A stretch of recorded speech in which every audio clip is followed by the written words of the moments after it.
Semakin panjang usia kita, semakin banyak pikiran yang gak penting yang akan kita simpan dalam otak kita.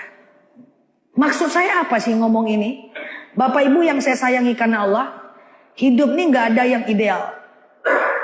Jika kita di usia 50-an, 60-an, akan banyak hal-hal yang tidak sesuai dengan keinginan kita. Contoh, izin minta maaf.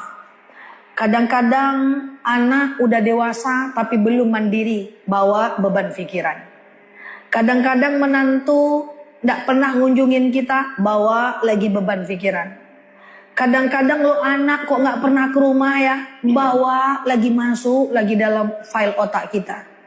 Kadang-kadang loh kok menantu gak suka sama saya ya, padahal saya udah tua, masuk lagi dalam pikiran kita.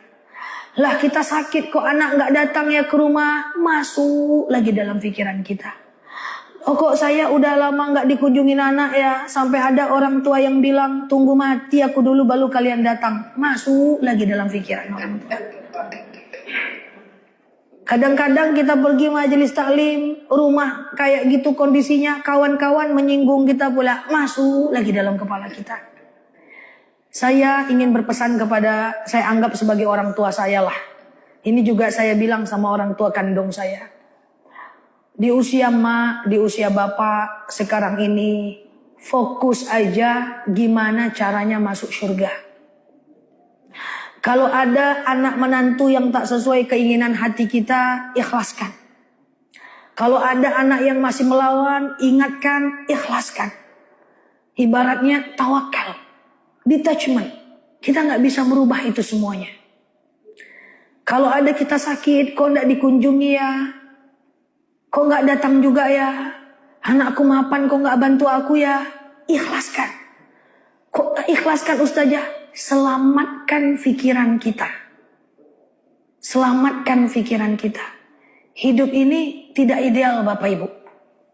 Saya sangat mengkhawatirkan banyak orang tua yang itu mereka pikirkan.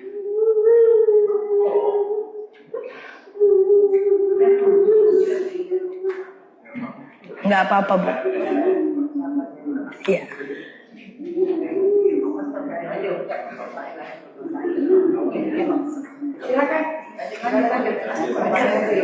Nanti saya ke sana ya.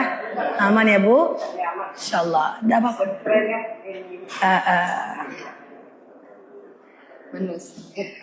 Iya, sabar ya. Aman ya Bu?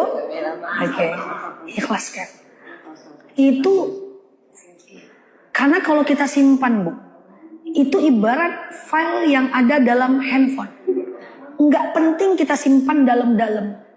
Ujung-ujungnya apa? Saya khawatir sekali. Ibu jadi nggak tenang. Ibu risau. Menung-menung. Ingat itu semua. Yang paling saya takutkan kepada orang tua. Termasuk mungkin orang tua saya atau ibu semua yang saya anggap sebagai orang tua saya. Akhirnya apa? Ibu-ibu ibadahnya jadi nggak fokus. Ibu-ibu jadi nggak fokus sholatnya. Jadi nggak fokus majelis taklimnya. Akhirnya pikiran kita jadi terganggu. Nah, yang saya pengen pesan saya itu yang pertama Bu.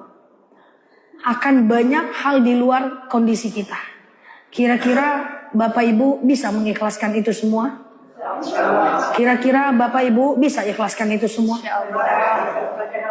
Bu, saya selalu bilang kepada jemaah yang orang tua.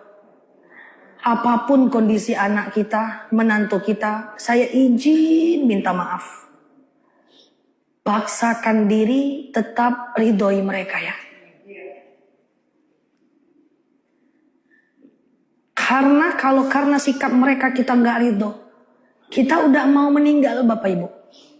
Kalau kita nggak ridho, sengsara hidup mereka. Pasti Bapak Ibu. Ridhollah, ridhol walidain. Suhtullah, suhtil walidain. Ridho Allah itu bergantung kepada ridhoan ibu-ibu dan bapak-bapak. Yang saya khawatirkan ketika anak Bapak Ibu tidak sesuai dengan apa yang kita inginkan. Dia durhaka, gak pernah datang, melawan, gak perhatian. Kita marah, kita gak ridho, sengsara mereka. Jadi itu yang saya khawatirkan Bapak Ibu. Jadi gak apa-apa kalau ibu ada yang menangis. Maafin saya, insya Allah yang saya sampaikan ini Saya rasa ini penting karena sekali-sekali kita bertemu. Sehingga ibu-ibu yang udah di usia 60-an, 50-an itu bisa lebih tenang. Yang nggak penting itu dikeluarkan. Wah, yang ujian-ujian hidup tuh keluarkan semua dari handphone kita, dari kepala kita. Lalu kita akan lebih tenang.